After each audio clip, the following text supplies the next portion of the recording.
recorded. Do you want to say a little bit about the ICTC? Yeah, perfect. Happy to. Just as a bit of an introduction, thanks for having me here. My name is Trevor Quan. I'm a senior research analyst at ICTC, which is the Information and Communications Technology Council of Canada. It's a not-for-profit national organization with, I guess, over a 25-year history in Canada. And we have kind of two sides of the organization. Half of it's dedicated to delivering skills training and education, dedicated largely for the tech sector, including immigrant kind of welcoming services and trying credential and sort of skills recognition piece. But we also have a research and policy team, so a think tank sort of organization that takes on contract research. And so that's where I'm from, the think tank side of it. And I guess I can pull up these slides here if this is a good time to start. Right. And oh, by the way, for those who are attending this session, if you've got questions, let's try putting them in the chat, and I'll try to pay attention to the chat and transmit the questions to our presenters during the session. Excellent. Okay, so I'll pull up my slides in 1 second.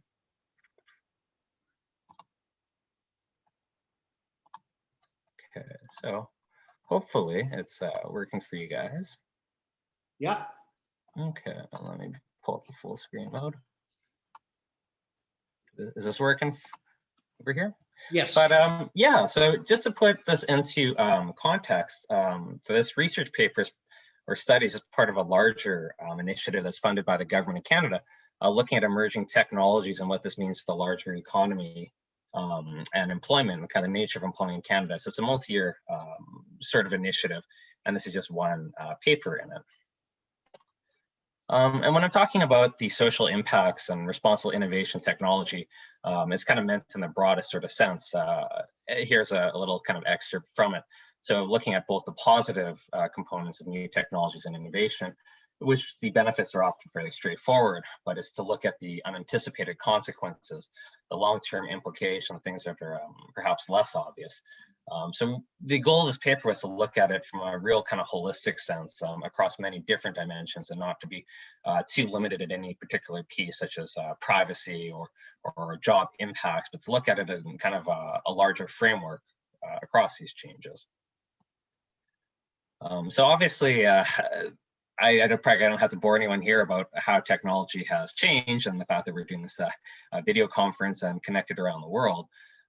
But again, we kind of see a greater and greater challenges to manage these sort of transitions in a responsible sort of way, and the kind of unintended consequences, and how they're really often at the expense of vulnerable groups and exacerbating inequalities and creating power imbalances.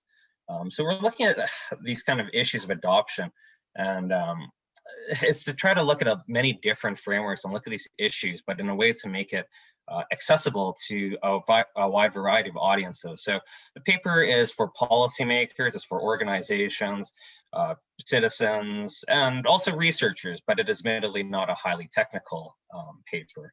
To just talk a bit about the methodology, it has a literature review or environmental scan of best practices in kind of the sort of idea of responsible or ethical innovation. But the real kind of meat of it is kind of a series of interviews, over 24 interviews with subject matter experts. So this range from government policymakers, other academics in the space, labor researchers, also civil liberties activists, legal experts, and also industry folks. So we have everything from tech CEOs to AI developers, and we really want to try to get as many different viewpoints as we can to try to do it justice of all the different perspectives and viewpoints in here. It's obviously a challenging piece to get through this, and I should kind of say that it's a 70 plus page paper, but given the themes of this conference, I'm looking largely at the workplace and employment components of it.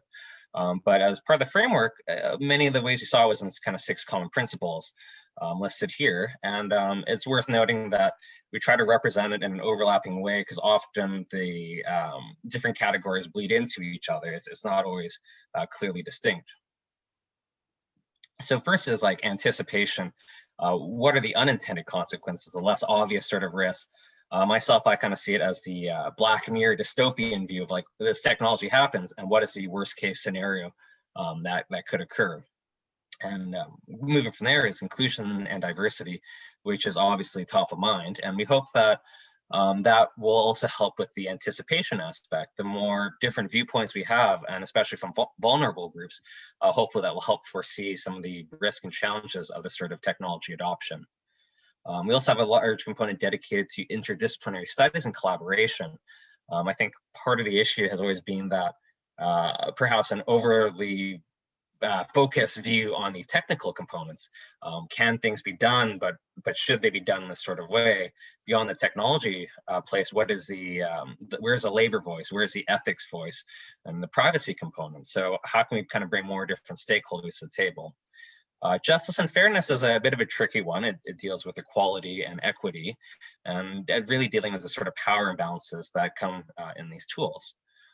In terms of self-awareness and reflexivity, it's, I guess, introspection or reflection about what sort of biases you may bring, what sort of blind spots that you might bring to the table, and how we can kind of get a better viewpoint. In terms of agency and choice, I think this is kind of a really difficult place of do people have meaningful ability to make their own decisions? I think a good example might be terms of service or end user licensing agreements in software. Do you really have a choice? You're basically forced into accepting those terms. If I have issues with Microsoft Teams and privacy or Zoom, I mean, can I really opt out of it, or are we kind of all dragged along for the ride? Obviously, a big piece of this is around stakeholder strategies. And again, we try to represent in a way that shows this sort of overlap. It should be seen as a way of looking at the action rather than the actor. Depending on the context, people might wear different hats.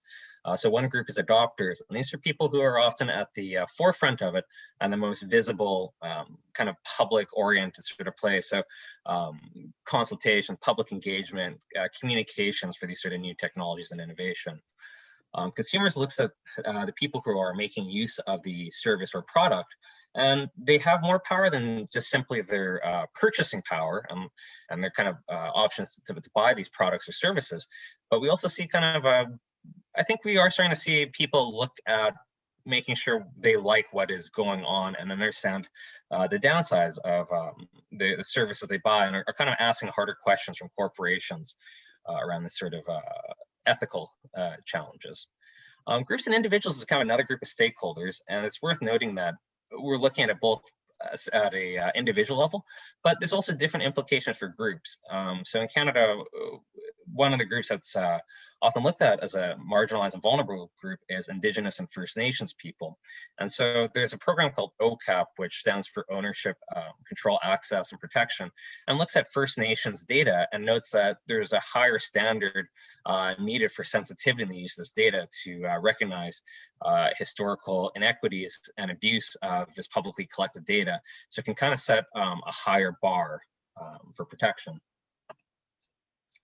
Regulators, obviously policy and regulation setting is a major piece of doing things right. And we want to set a higher bar of minimum standards. Sometimes this can be more principle-based piece to something like competition policy or privacy policy, all the way down to kind of more targeted, tangible pieces like building codes and safety pieces or environmental protection. Investors is one of the obvious kind of places around ethical investing. So environmental and social kind of goals beyond simple profit or financial motivations, but also investment can represent financial places, like the way governments may offer tax grants or funding to encourage certain areas.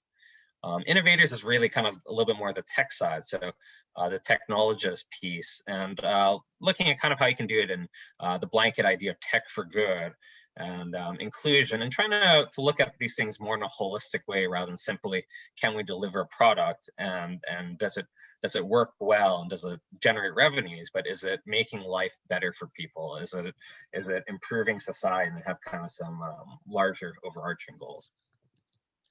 So the innovation lifestyle kind of looks at it in more of a, I guess, a workplace setting.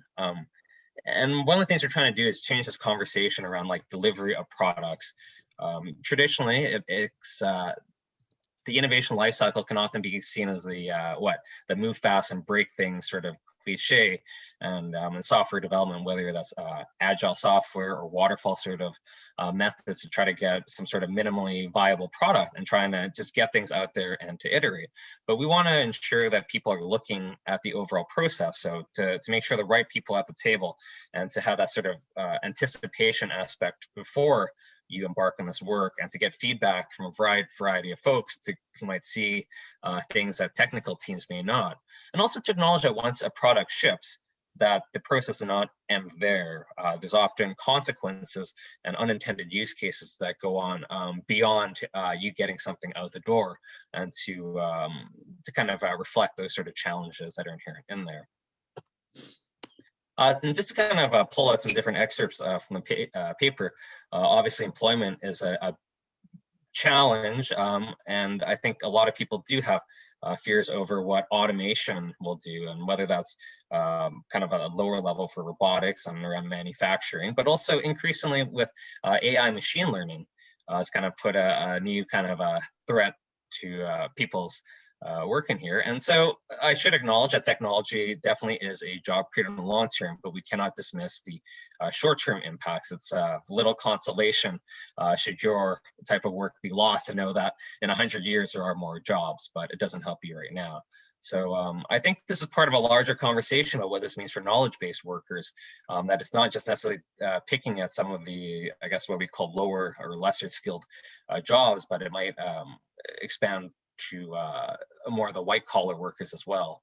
One of the interesting things we heard from our research was around a certain level of foot dragging for technology adoption, where sometimes people could see benefits, but workers are not super eager to take on these new tools in their own workplaces. Yes, I can see the benefits, but it would really be better if I didn't have to do it, and we kind of could do it sometime in the future rather than when it would affect me. So how can we make use of these changes to shift the nature of work to ensure that it's truly value-added tasks rather than using kind of improved productivity to eliminate jobs? And I guess the flippant or kind of easy answer has traditionally been reskilling or retraining people for new jobs. But I have some concerns over the existing employment models. I would argue that whether it's in resource extraction or manufacturing, I don't know if there's been kind of great successes at doing it at scale. Criticisms range from the high cost of retraining for jobs, incentive to kind of skim your best candidates to bolster your metrics, and also questions around whether the replacement jobs that you move people into, they're often lower paid than the jobs that were lost.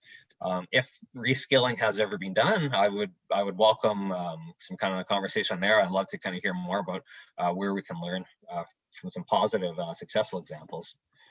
Education training is another piece that we look at and how to kind of improve this conversation. So again, it could be in the form of government and how they can better understand privacy implications and for vulnerable groups. Research and academia, obviously technology innovations largely drive from this sort of funding and research just done here. But I think we've seen increased scrutiny over misaligned incentives and kind of financial challenges. So for example, in the AI space, we have the NeurIPS conference for machine learning, and they now have a mandatory social impact accounting and a need for financial disclosures of where there may be concerns about where they are funded by, I guess, like big tech companies. And industry, we want to kind of make sure the conversation is around not just the technical components and people who might be very good at kind of developing products, but how they can understand the larger ethical implications, and to look at this more holistically. And I guess despite, it's very easy to find kind of the challenges and the dark use cases for technology. But I think one of the things that came up in our paper is also the positive examples of technology and innovation. And so just to bring a few Canadian examples, one of the stories I heard was around how you can use data and algorithms and how this can feed it into staff training. So you can shape your behavior, these nudges, much like social media and advertising can nudge behavior, but it can be used for good help staff use preferred gender pronouns, or inform staff of historical inequalities or challenges for certain marginalized groups that might be underserved and lack the sort of documentation or have particular financial challenges. So how you can kind of better inform your workplace. Another kind of interesting piece is around automated systems. So one story kind of heard of is from on the HR side. What does it mean when you have internal applicants of minority groups when they repeatedly fail to receive promotions or transfers, or in terms of job applications? Is this truly a lack of suitability, or are there blind spots in terms of diversity and inclusion? Are there systemic sort of reasons why these people are not being recognized by the system? Maybe there's something, maybe there's not, but at least it can be brought to your attention by looking at this sort of data. And I'll just try to quickly go through some activism and organizing pieces about how both individuals and communities and workers are starting to band together and can make use of these technology pieces. There's some interesting examples in agriculture where there's some pushback around digital rights management. Like John Deere tractors are increasingly digitized, and there's issues of whether you truly own your product that you purchase if you're not allowed to tinker with it, if it can only be serviced by the official shop, and if there's kind of a built-in, whether it's obsolescence or software support. And there's some interesting movements to open source tools and perhaps alternatives that are developing. One piece that I've personally found an interesting recent development, and sadly we didn't get to touch on as much as I'd like to, is around white collar tech activism. And I think increasingly there's more interest in kind of social justice issues in the tech sector, where you often have young progressive social values, but through very large and powerful financial corporations, but our workers, white collar workers who've traditionally not been outspoken, are now, I think, often working with kind of greater solidarity, whether that's Amazon programmers, also kind of speaking up on behalf of Amazon fulfillment and warehousing staff. So I think there's some interesting changes coming up in terms of everything from race and immigration and environmental kind of issues, where I think workers at Apple, Google, Facebook are starting to realize the power that they have to influence these pieces. Our papers published during COVID, and obviously this has greatly changed the conversation over worker safety and worker rights, and we did try to incorporate those challenges into this work. And lastly, speaking of technology tools and gig work, obviously tech has led to greater precariousness and sort of gig work, but there's also kind of some opportunities for collaboration to kind of close these distances and coordinate workers, and whether this is a kind of international gig work alliances. And we also kind of seen some interesting examples, like in the early days of COVID, often workers, retail workers, were sharing information about safety and concerns that they might have had about management and kind of working practices during the pandemic, being able to share that information with their colleagues and argue for kind of higher wage and better protection. So there's some interesting upsides as well. But anyways, I know there's a lot to run through, so thank you very much for the opportunity, and I'd love to kind of answer questions. Please feel free to send me a message or any of my co-authors. Thank you. Thanks very much for that, Trevor. There's a question that came up, and let me mention it to you now. And it is: are there any considerations? And this is a question that's open to others who are attending the session in addition to yourself, but you may have a response to it.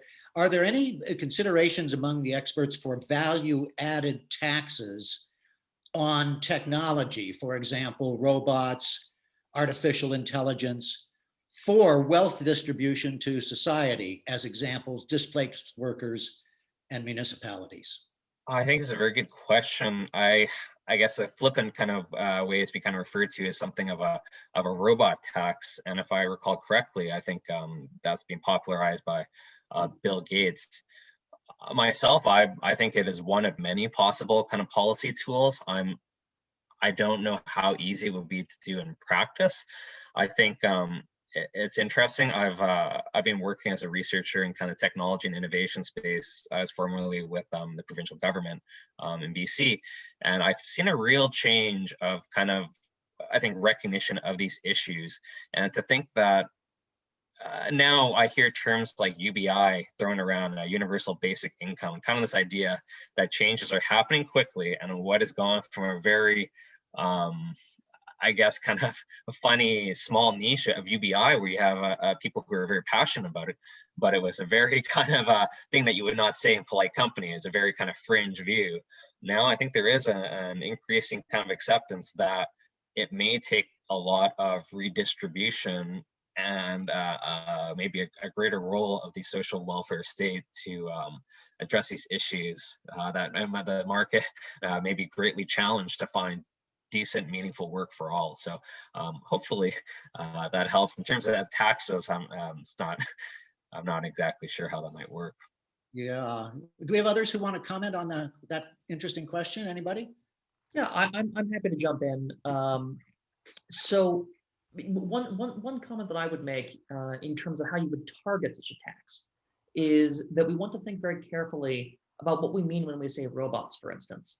So there's a very common misconception that actually I found when I talked to economists of the census who were conducting a study of the technological displacement effects of robots, which is that they thought it was just robots. And the definition of a robot is a machine with a certain number of degrees of freedom of movement.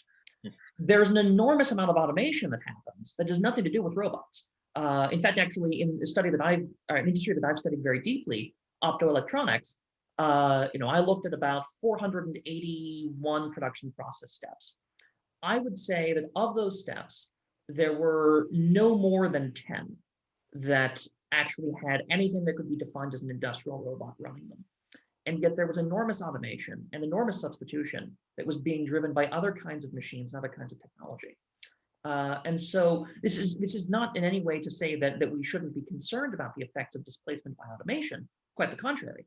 But I think very often we talk about a robot tax or an AI tax.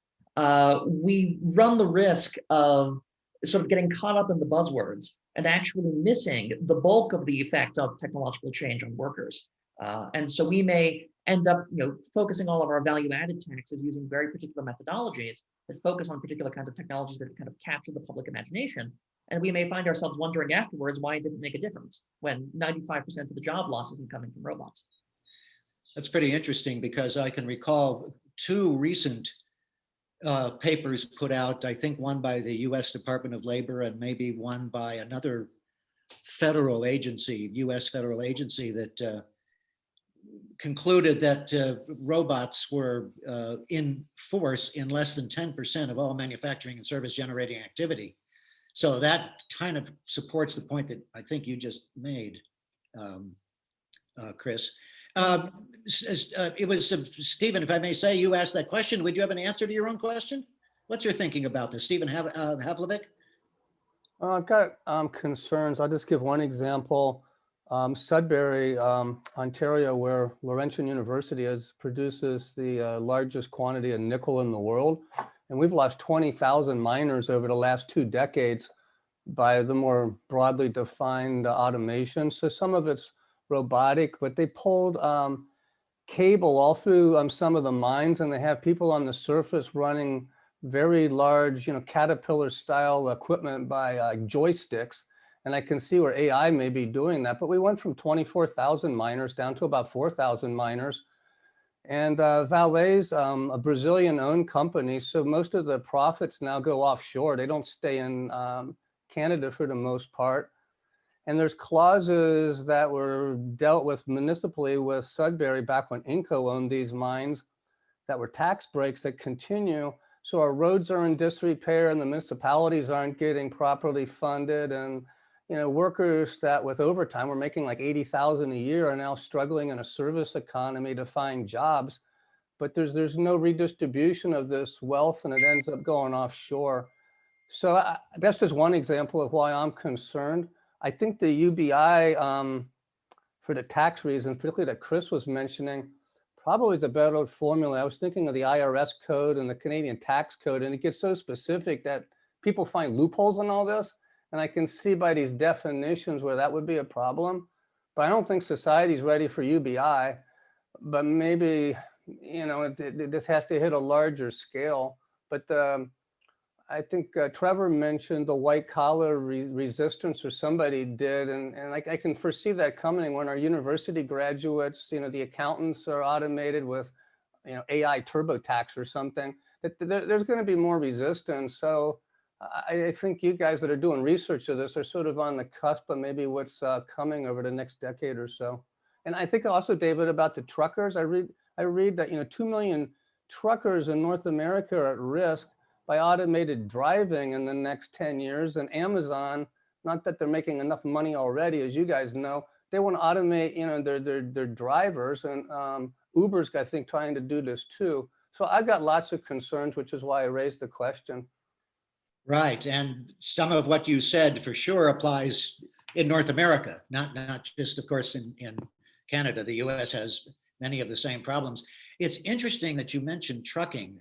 And if we connect that up with the point that Christophe made a few moments ago, who knows if the truckers will just be running joysticks or be displaced.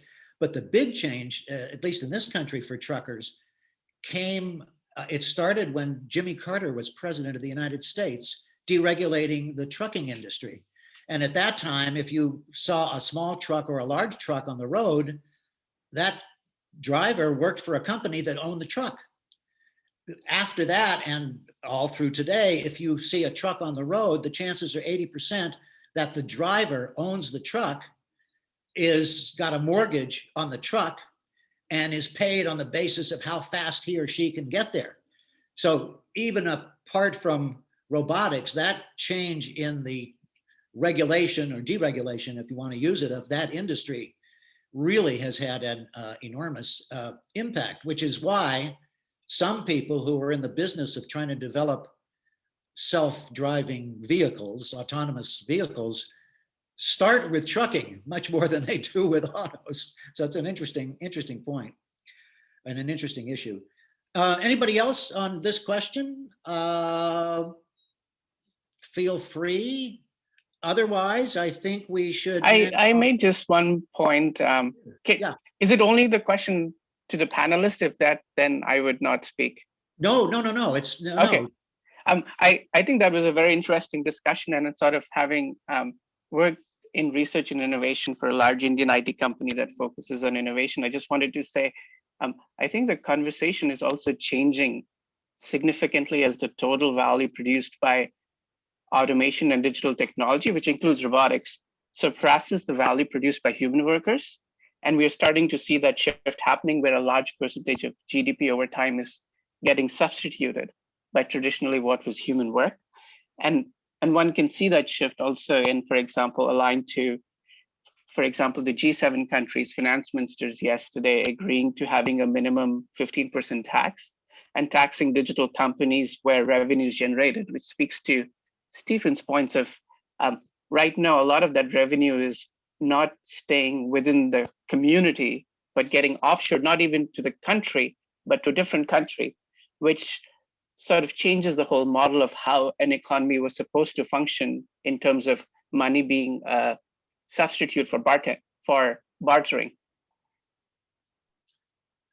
Right. Well, the phrase value added, of course, is well known around the world and generally not in the United States.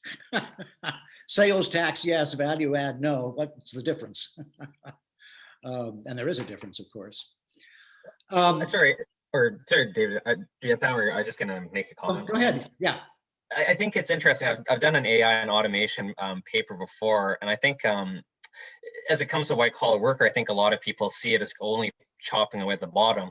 But I think there's a reason why burger flipping and kind of pushing around shopping carts is not being automated. Part of the reason is because the costs are so low. There's actually very large incentives to try to get greater automation in places like legal services, accounting, radiologists, if you can save hundreds of thousands of dollars for an individual. So I think there are going to be market pressures at both ends of the spectrum. Mm-hmm. Yes, indeed. Well, thank you all for that. Let's turn now to the second and last paper for our session today. And we have about a half an hour left, so I think we're able to do justice to both sets of presenters. And Christophe Combemale is going to present on behalf of he and his colleagues. Chris, do you want to say a few words biographically about you and your colleagues, who you are, and what part of Carnegie Mellon you're in? Absolutely. Yeah, thanks. So my name is Christophe Combemale. I'm a doctoral student in the Department of Engineering and Public Policy at Carnegie Mellon. This is my job market paper coming out onto the market this August. My co-authors are Laurence in the Trevor School of Business, Erica Fuchs in Engineering and Public Policy, and Kate Whitefoot in Engineering and Public Policy and Mechanical Engineering. So very interdisciplinary team, which, given the somewhat ambitious title of this paper, A General Theory of the Labor Implications of Technological Change, I think we covered as many disciplines as we needed in order to begin to answer this question. And I look forward to your thoughts on our attempt here. Okay. Very good. All right. Well, I'll begin. So, as we all know, technological change leads employees and employers to experience dramatic changes in the demand for workforce skills, which has dramatic consequences for the distribution of economic prosperity, as we were hearing previously, and for the future of work. And past work, particularly in economics, has shown that skill demand can go up, down, or even be polarized in conjunction with technological changes. So lots of different stories. To anticipate and respond to these changes, policymakers, firms, unions, employees must understand how and why different technologies lead to different skill demand. So prior work models technology change as being skill biased. So in other words, we're augmenting the productivity or the substitutability of different skill levels of labor. And this then generates different demands for high, low, or medium skill. I should note, skill is treated as unidimensional in most of this literature. And while I have another paper, which I'm happy to talk about, which breaks out skill demand across multiple dimensions and acknowledges that there are many different types of skill, for the purposes of this general theory, trying to get us some intuitions that are tractable, we're also going to be thinking about skill as one-dimensional and introducing heterogeneity in future papers. So past theory tells us that different technologies have different patterns of substitutability, but there is not a theory to explain why a technology should have one bias or another. So we develop a general theory intersecting economics, engineering, and information science to describe technology and how the demand for worker skill is endogenously determined. This is going to let us disentangle the effects of simultaneous technologies within the economy, anticipate the effects of emerging technologies, and target the root causes of changes in skill demand with policy and strategy. So a bit of a roadmap here about how we're going to be building out this intuition. Technology is going to affect the demand for skill by changing the division of production tasks. So skill demand comes from the division of tasks. I am dividing my production into steps, and the tasks that I assign to different workers will determine how much skill I demand from them. Firms make the choice about how to divide production. So in a sense, they set their demand for skill by their choices about production division. And technology affects skill demand by changing the problem of division. In other words, by changing the parameters that firms face in making decisions about how to divide production. So with that roadmap, I'm going to take us for the next couple of slides into the theory proper. And then we're going to talk a bit about some of the data that I use to test the theory. And we're going to get into some empirics that I would love to get your thoughts on. So first, a bit about the environment in which the firm is behaving in this theory. To make a product, we have an interval of tasks, V, which the firm must complete. Now, this interval of tasks is exogenous to the firm. It does not get to choose which tasks it has to complete. And the order of tasks is also exogenous. To make a product, the firm also breaks tasks into steps. These steps are continuous intervals of tasks with the same performer from the end of the previous step to the task S sub I. So there's an interval of a step which is defined by the tasks that it contains. Each step has a length, which is the sum of the tasks that it covers. So by assumption, a worker's job is defined by the step to which they are assigned. Dividing tasks into steps carries a fragmentation cost. And this is going to be the first key parameter. I'm going to give you 4 key parameters for the theory to understand the theory in this paper. And for each of them, I'm going to give an example from an empirical case that we study, which is automobile body assembly. So assembling car parts through welding or riveting. So fragmentation cost varies with the position of the task S sub I, which cuts between 2 steps. So for example, if I stop mid-swing of a hammer to transfer a car piece, I've wasted the work that I did in swinging the hammer. My fragmentation cost is very high. In contrast, if I transfer between rivets, my fragmentation cost is lower. I don't waste the energy that went into my riveting. The firm also chooses the rate at which each step is to be performed, so how fast each worker has to go. At higher rates, performers are less utilized and can be divided across activities. So I should be clear, performers can be humans or they can be machines. So when I say performer, I mean the set of possible entities, human or machine, that perform a step.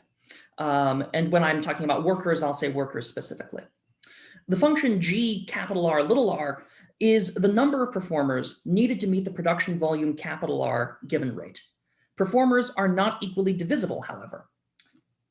When I work faster, I can use my excess capacity to reassign myself to other work. So I need to be divided across multiple steps if I work very fast. Otherwise, my capabilities as a performer will be wasted.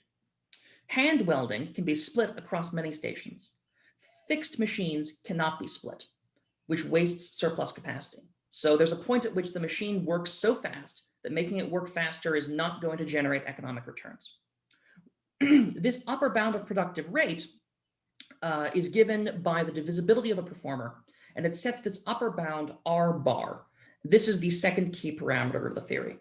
Working faster than R bar does not decrease performer demand.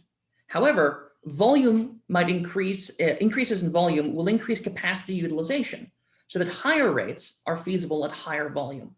So the intuition here is that when I make a performer work faster, the return to the firm from increased rate is that I use less of a performer's capability and can apply them elsewhere.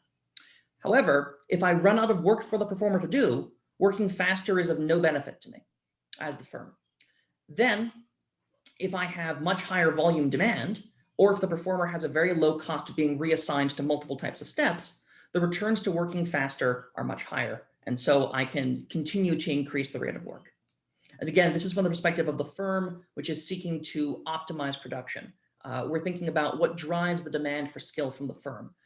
So this work connects to one part of, for instance, the framework that Trevor gave us for thinking about technological change, which is the firm demand side. So in the systems engineering literature, and in dozens of my own personal interviews with managers, engineers, and production workers, it's attested heavily that production is inherently variable, and it generates stochastic issues which must be solved. In the model, this means that longer steps have more issues. Each issue has a random magnitude, which adds to the complexity of the step. So longer steps, more tasks, are more complex in expectation. Working faster or solving more issues is more difficult. So the difficulty of a step is an increasing function of complexity from stochastic issues and the rate of production R. But difficulty is actually subjective to the performer. The third key parameter, performer generality, or rho, is the sensitivity of the performer's difficulty in completing a step to the number of issues that they have to complete. The fourth key parameter is performer intensity, or sigma. This is the sensitivity of difficulty to the rate of work. So in other words, how much more difficult is it for me to work twice as fast? So to connect this to our assembly example in automobiles, a human has high generality and can perform many more types of welds, hence more complex work than the less general welding machine, which cannot perform the same variety of tasks. However, the welding machine has very high intensity and can more easily work at high rates than a human. So we're already capturing the trade-off between the rate of work and the complexity of work in the different types of performers that are suited to each. A step is completed if the ability of a performer is at least equal to the difficulty of the step. Ability is, as I mentioned, a unidimensional measure in this theory, either of machine quality or of worker skill. By assumption, firms will set their ability demand to satisfy expected difficulty. So in other words, I complete my steps in expectation. There's a lot that we can do there actually by assuming that firms may demand higher or lower yield rates, higher or lower rates of success in completing steps. The key takeaway here is that ability demand is increasing in length and the rate of work is decreasing. So at more complex steps, I will work slower and I will demand higher ability levels, which will lead to higher wages. The firm minimizes the cost of producing the volume that is demanded of it by choosing how to divide production into steps, as well as the rate, performer type, and ability for each step. The cost of a step is the price of the performer, so these could be wages or capital cost, which is increasing in ability, as I've said, times the number of performers plus the fragmentation cost of the step. So within this context of cost minimization from the firm, which is generating the demand that they will place for worker abilities and for different types of performers, so choosing between machines and humans, there are three key trade-offs to keep in mind. First is the division of production. Dividing production reduces complexity and hence performer costs. I have to pay less for my performers, but it increases fragmentation costs from dividing production. Higher fragmentation costs mean less division and higher ability demand. Working faster reduces performer demand, but requires higher ability. And the rate of work is capped by divisibility, by the R-bar term that we discussed previously. And different performers, as we've seen, favor different kinds of steps. High generality humans reduce costs in long steps or complex steps, and high intensity machines are suited to working at high rates in short steps. So we have the theory, we have its trade-offs, and we have a framework for investigating how technology can affect skill demand by changing our four key parameters. To test the theory, I'm going to study a wide range of contexts, from the historical hand and machine labor study of 1898 and the US steel data collected from 1900 to 1910, to contemporary data from optoelectronic semiconductors, auto body manufacturing, and software development. In my talk today, I'm going to focus on three of these data sets: the hand and machine labor study, the optoelectronic data, and the automotive body study. These are ideal for testing this theory because they capture the division of production in steps and step-level operational parameters that are key to the theory. In other words, the division of production that is characterized in the theory is also characterized in the engineering level data that I have from each of these process data sets. I personally collected the optoelectronic data through hundreds of hours of interviews and site visits in the US and internationally, capturing 481 process steps across 5 production processes that represented 44% of industry production volume. Each step includes operational parameters like wage and cycle time, and skill requirement ratings, which I collected using the Bureau of Labor Statistics ONET survey instrument, interviewing engineers, managers, and operators for each process step to obtain skill ratings. As I mentioned, my other paper deals with heterogeneity of skill types, but here we're going to be looking at skill in one dimension. The hand and machine study compares paired manual and mechanized production processes for 672 products across agriculture, mining, manufacturing, and transportation at the turn of the 20th century during the Second Industrial Revolution. And the automotive body study, which comes from the work of my advisor, Erica Fuchs, from 2008, characterizes the same operational inputs, although not skill demand, which will allow us to test some of the key trade-offs in the theory in terms of the relationship between complexity and the rate of work. So a lot of different data here, but if we want to be serious about testing a general theory, we need to look across various contexts. So the hand and machine data, as I said, breaks out production into individual process steps. So we actually can know what work was done at every step of the process. We get a detailed description, and we know what machine, implement, or tool was used. And this also lets us know the motive power that was used. So we can tell whether a step was manual or whether it was mechanized. So we can directly characterize for a hand step and a machine step, which is performing the same set of tasks to complete the same product, whether or not steps have been automated or if they stayed manual. And we have, as I mentioned, very deep performer and operational inputs from this data, allowing us to know how many workers were demanded in each step, the volume of each step, how long the workers had to work to complete a certain batch of volume, and the rate of pay for the workers. So we can measure with this both the cost of production and the wage level of workers, which we use as, again, a one-dimensional proxy for skill. In future work, occupational breakdowns might let us get a much richer and more heterogeneous comparison of workers, thinking about the differences between, say, blacksmiths and engineers in the same production process steps. In the contemporary empirical settings, as I mentioned, I use the ONET skill rating system. And the ONET survey instrument was designed by the US Bureau of Labor Statistics to collect data on occupations. The problem with occupational level data is that there's enormous heterogeneity in terms of the skill content of jobs that fall into the same occupational description. So what I did is I went to individual individual production processes and studied individual process steps. And for each step, which had a dedicated employee or more who were tasked with completing that step as their job, I characterized the skill demand of their specific job. Here are just 3 examples of the skills data that I collected. Operations and control, so handling and using tools, choice of tools and application of tools, near vision, visual acuity, and dexterity, sort of finger dexterity, control of physical movements. And these are just ranges of typical values from the survey instrument, which we used to help benchmark respondents in terms of how to rate their own skills or the skills of their employees. We also collected data, or I collected data, on equipment and tooling inputs on 318 unique pieces of equipment and 108 unique tools. This is just to give you kind of a range of what I was able to capture in terms of characterizing tooling prices, characterizing yield rates, so thinking about the demand for ability in relation to how often you want to get the step right, so to speak, and characterizing very deeply the operational characteristics of skill demand and worker demand across different technological scenarios.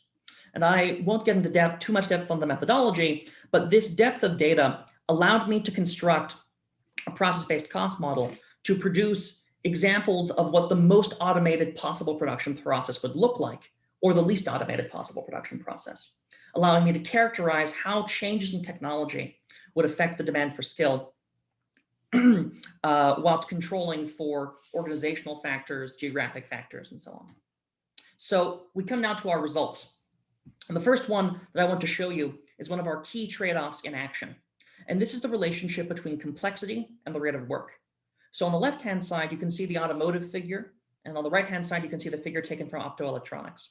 And what we're looking at here is log steps per hour. So how often do I complete my process step in a given hour as an employee? And what is the value added per step? And so what you see is, as the value added per step increases, I work more slowly. The relationship here, thinking of higher complexity steps as having higher value added.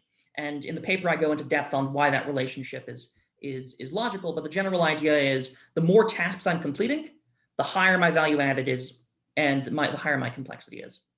And what we see here is that complexity and rate are inversely related. So the core trade-off of the firm in terms of deciding how to divide production is borne out in the data. But we came here to talk about skill demand, not operations optimization. So we're going to talk about what kinds of process steps, what kinds of jobs get automated. I use the hand and machine study to test the predictions of the theory on the demand effects of automation. The paper also includes contemporary tests. Machines are less general, but more intense than humans and less divisible. So that means they have a lower maximum productive rate. They have lower difficulty working faster, and they have more difficulty dealing with complex steps. The left-hand figure illustrates the theory. The maximum productive machine rate, R bar M, is on the horizontal axis, and step length is on the vertical axis. Steps are automated if machines, in green, have lower production cost than humans, in red. Starting at the lowest R bar M, the returns from automation are sufficiently constrained that machine performers are not cost effective. No steps are automated. As R bar M increases, such as due to increased volume, machines work faster and steps are automated. Machines have more difficulty completing long, complex steps than humans. So the longest steps are not automated. Machine intensity means savings from higher rates of work, but at sufficiently short steps, low maximum productive rate means humans actually better capture the returns from short tasks. So this gets to Trevor's point about why, for instance, seemingly low-skilled jobs may not be automated. Is that in part, if the volume demand is too low, not only is it not worth automating from a cost standpoint, the machines are not competitive. And thus, this prevents automation. Automation of an interior range of steps polarizes demand away from middle ability workers. So this is how the polarization story gets generated. At sufficiently high maximum productive rate, so sufficiently high volume that I will never run out of work for my machines, R bar M is no longer binding. And the lower bound of ability demand or lower bound of ability demand, which is automated, shifts to 0. Automation shifts from being polarizing to being upskilling, automating all but the highest ability. And this is the strength of a general theory, is that we can explain the conditions under which the same technology has different effects on skill demand. So getting to our empirics, I use the hand and machine labor study to compare manual steps to steps of identical task content in more mechanized processes. A step is automated if motive power changes to a mechanical source from a hand source. In the right-hand figure, I measure the conditional rate of automation over the relative wage of each original step, which proxies for step length, or ability demand, and performer utilization from volume, which drives the maximum productive rate. So these axes are empirical approximations of the theoretical figure I've just shown you. Matching the theory, we see that the effect of automation depends on firm production volume, replacing middle wage workers at low utilization. So the highest percentage points are the highest rate of conditional automation from low production volume. And then when we shift demand towards high wage workers at high volume, we see that the distribution of relative demand or relative automation increases. Just to give you an example of the picture and the trend line that we see here.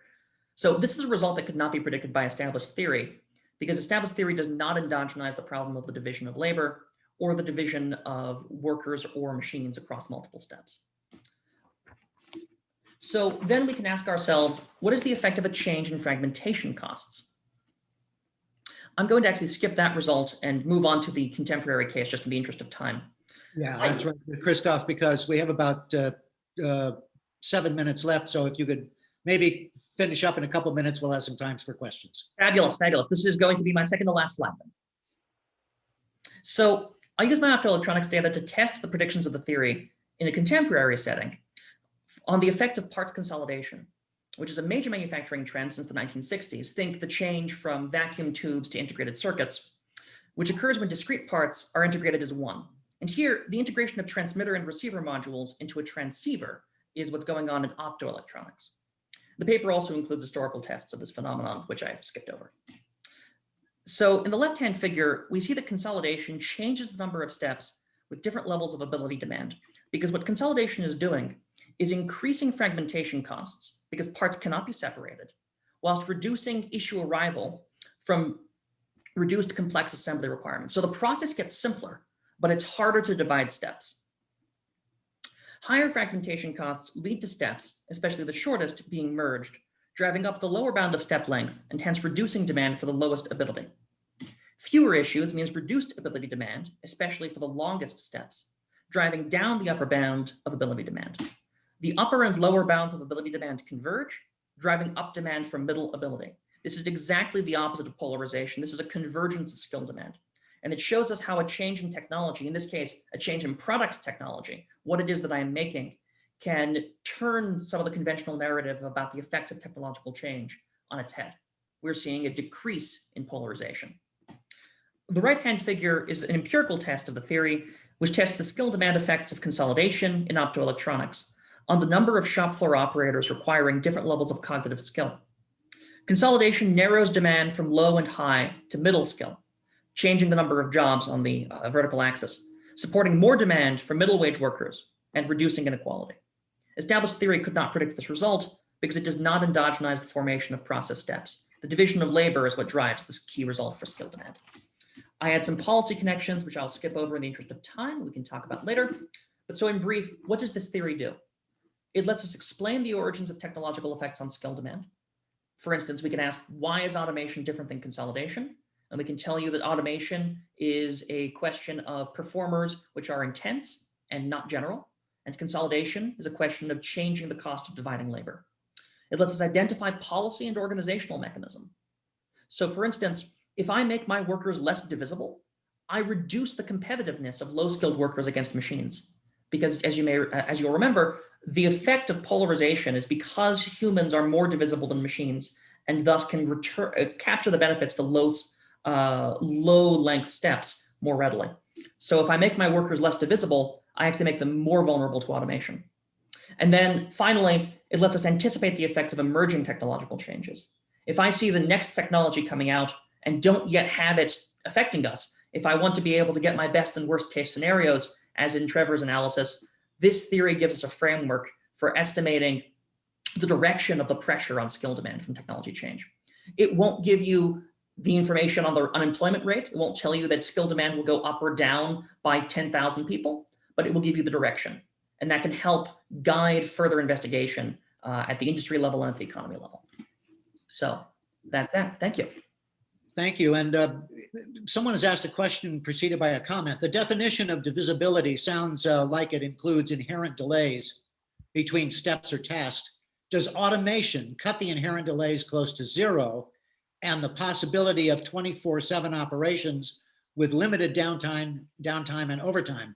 If yes, or if so, this could exponentially increase profits for employers at the expense of workers. So you want to comment on that and maybe limit it to a couple of minutes? Yeah, absolutely. I'll be brief.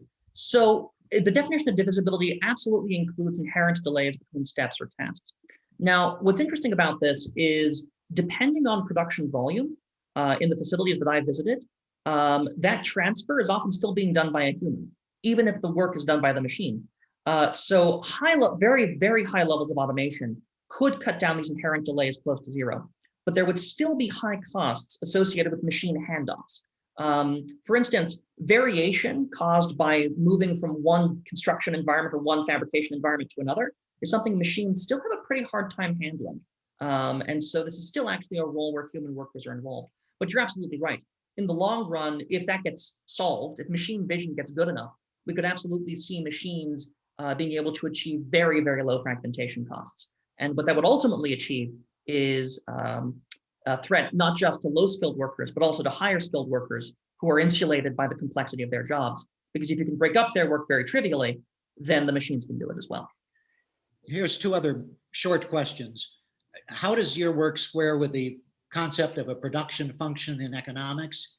And in your and your colleagues' work, are ability and skill synonymous, or are they separate constructs? Absolutely. So I'll answer the second one first, which is that ability is a measure, as I said, of machine quality or of worker skill. So when we talk about ability, we're talking about a quality of performers generally, and in workers, we call that skill. And so the second, going back to your first question, how do we map to a production function? What this is a production function broken out into individual process steps. So a classic production function takes these very aggregate measures, labor, capital, you spend them and they have a certain complementarity with each other. But that misses these fundamental trade-offs that are happening in the division of production. So this is a production function, which kind of unpacks the black box, if you will. Thank you. Thank you. We have a couple more minutes. If anyone has a question or a comment, feel free.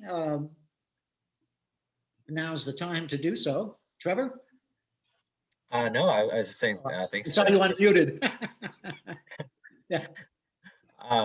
Yeah, no, I think that's a great use of the ONET data. Having done some work around automation and looking at the level tests, I think that's a real key component. It's not a real binary kind of can do it or cannot, but it's around the capability and the level of complexity in that task. So kudos to that research. Yeah. And to repeat for those who are attending, those are BLS data? Yep. Oh, so, Yep. so I collected the data myself. I just used their instrument. Got it. Got it.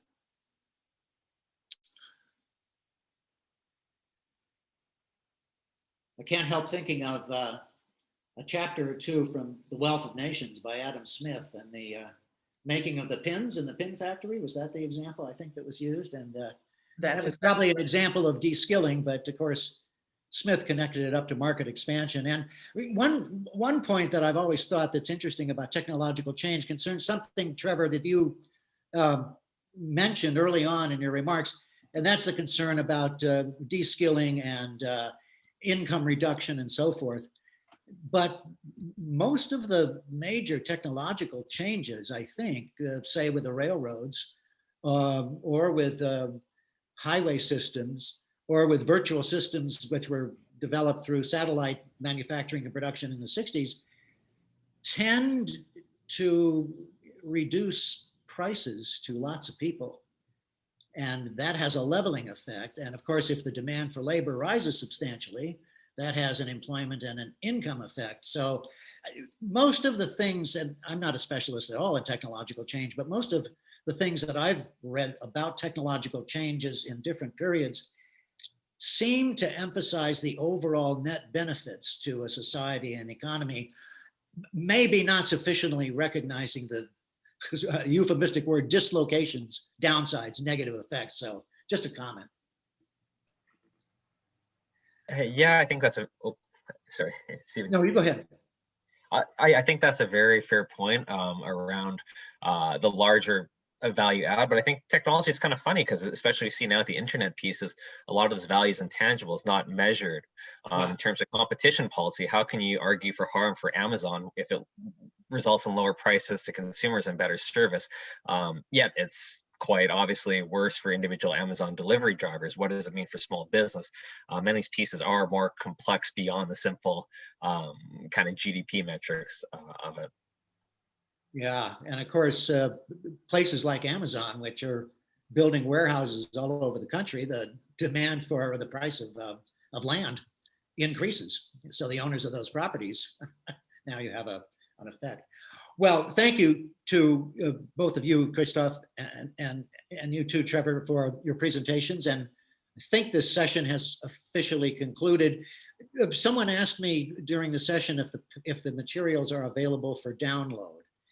And Bernadette Tiemann, whom I communicated with during our session, says you can access what has been presented in the box.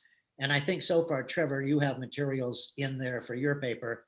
Christophe, I don't know if you do or not, but if you get a chance to put them in the box, if you want to make them available, feel free to do that.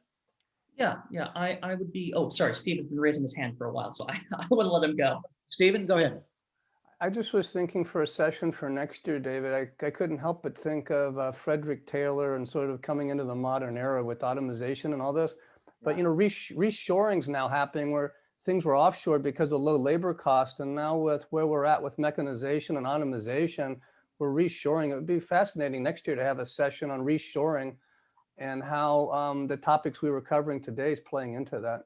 You know what? Just before our session, I went to a message that Bernadette sent a couple of weeks ago that I should have clicked on. It was a kind of a navigating your way through this year's meeting. And at one point she said, if you have an idea for next year's meeting, send her a one-line note about it at least. And that way it'll get on the table and we'll take a look at it. So if you would do that, I think it'd be better coming from you than from me. Okay, well, thanks for that tip. And like I posted, it was a very interesting session. I don't know what my expectations were, but it definitely exceeded that. And Christophe, I know how difficult it is to collect that type of data. So congratulations. I know how tedious that was. Well, in that case, Stephen, you can buy Christophe and Trevor a drink at the virtual reception later today. Either that or in Detroit next year. No argument there. All righty. Well, thanks to the presenters again, and thanks for those of you who've been in the session. We'll see you. Bye-bye. Bye.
Hello, Ting Ting.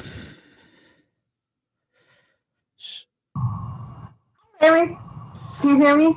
Yes, I got you here. Yeah. So how does it work with the PowerPoint? I mean, do I do share screen on my own end? Yes.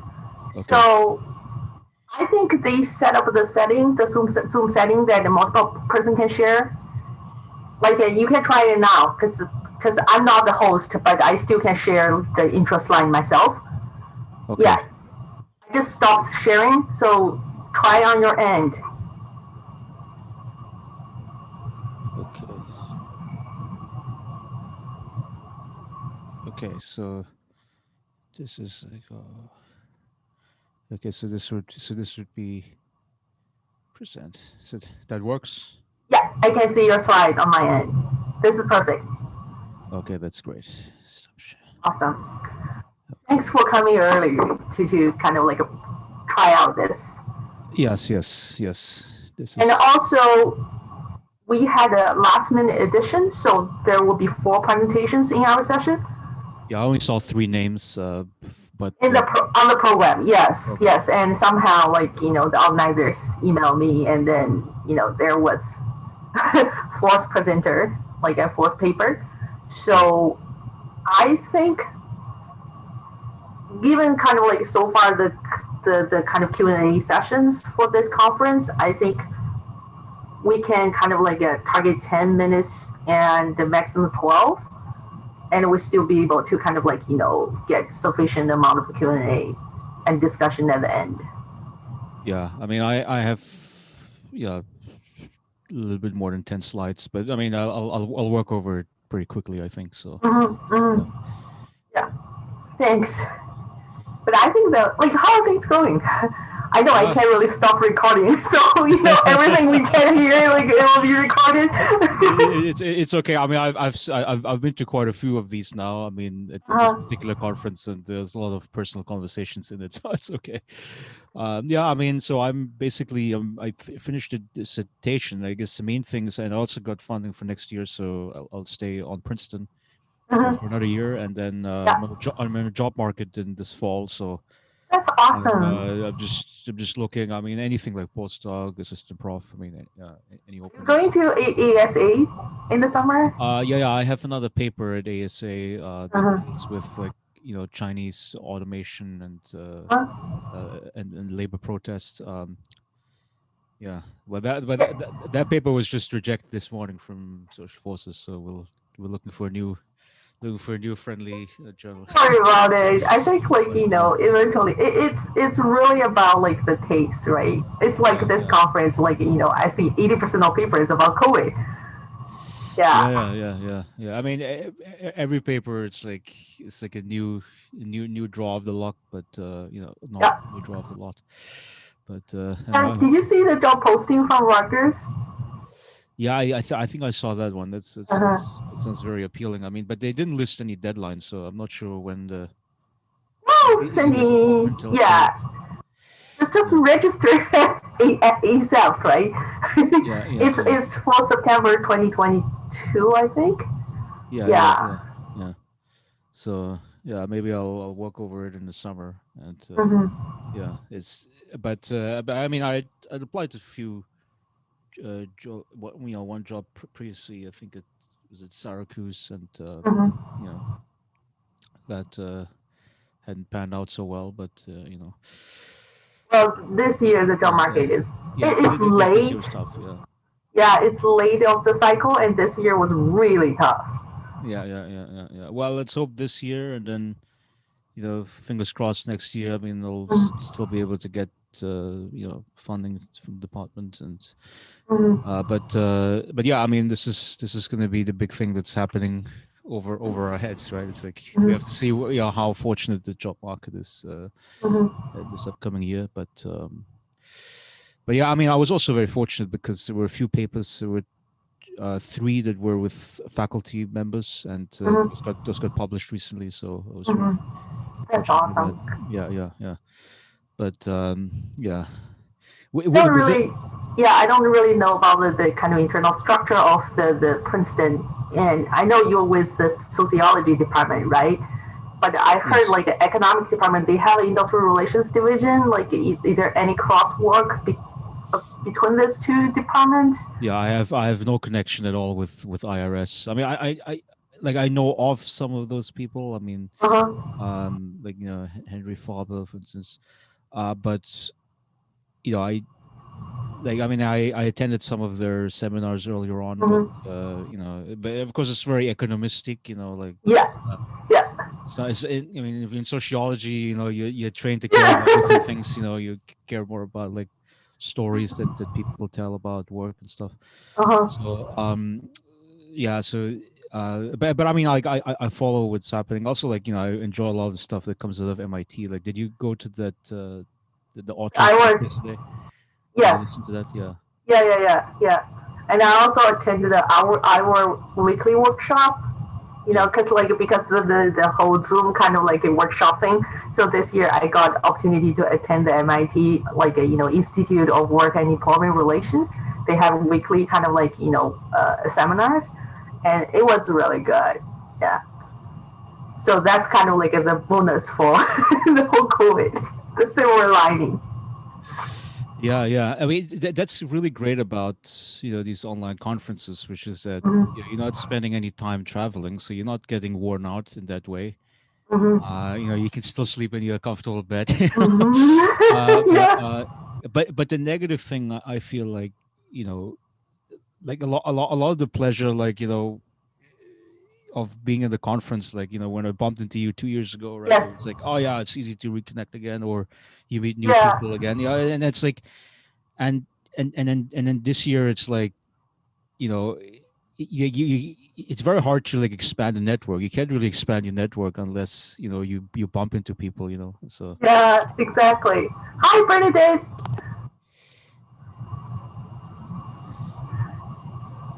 Yeah, I saw Andrew is coming as well. Hi, Andrew. Hey, how's it going? Good. Do you want to try out your like screen share stuff first? Okay. I'll let me, oh wait, I've got to click on it so I know it's there. And then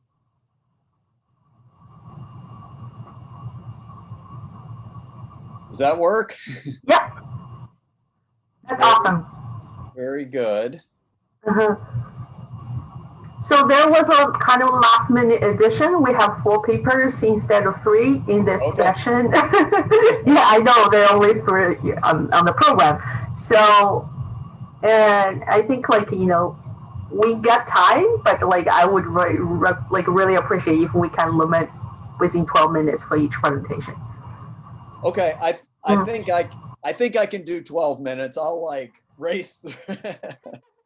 Don't worry too much about it, because like I think given the experience we had for this conference, like folks tend to add their kind of questions in the chat box. So like, you know, if we don't have time to address like the Q&As directly or the conversation, then like, you know, let's find another way to kind of respond to those questions. Yeah, that's fine. also accept like emails. I mean, yes, that would be great. Yeah. Hi, Turner. How are you? I'm good. Hi, Ting Ting. Thank you for organizing this session.